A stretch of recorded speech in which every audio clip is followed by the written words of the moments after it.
Kabila nga po ng masamang panahon, inaasahan na tuloy-tuloy pa rin ang mga biyahe ng ating mga kapatid para sa Undas. Sa puntong ito, kamustahin naman po natin ang mga babiyahe ng mga bus. At live mula sa PTEX, nasa frontline ng balitang yan si Dave Abuel. Dave, kamusta na ang sitwasyon dyan sa PTEX ngayong umaga?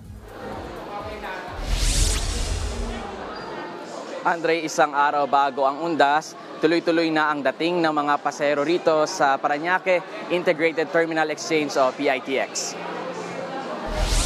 Ngayong Undas, aabot sa 2.4 million ang inaasang dagsa ng mga pasahero rito. Mula alauna hanggang alas 5 ng madaling araw kanina, nasa 4,711 na ang foot traffic o bilang ng mga taong nagpunta sa terminal. Umabot sa halos 150,000 ang foot traffic noong October 29 habang halos 169,000 naman kahapon.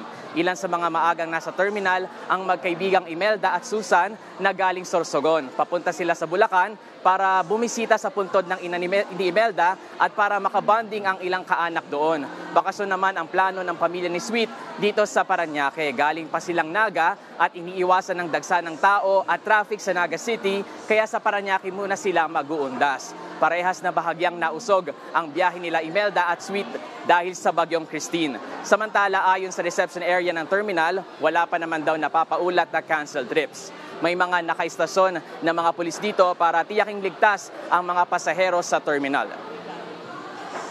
Andre, gaya pa rin ng dating paalala ng pamunuan ng PITX, iwasan pa rin daw ang pagdadala ng flammable materials, matutulis na bagay at baril para iwas aberya. Sa tala ng PITX, mula October 22 hanggang 29, nasa higit 200 na ang nakumpiskang gamit, kabilang dyan ang ilang kutsilyo, lighter at gunting. Andre.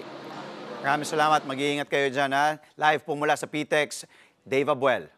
Mga kapatid, Dimples Romana po, kumpletuhin ang inyong umaga ng mga kwentong puno ng inspirasyon. Salubungin po ang bawat araw ng may ngiti at pag-asa. Kaya't mag-subscribe na po at mag-follow na sa aming social media pages ng News 5.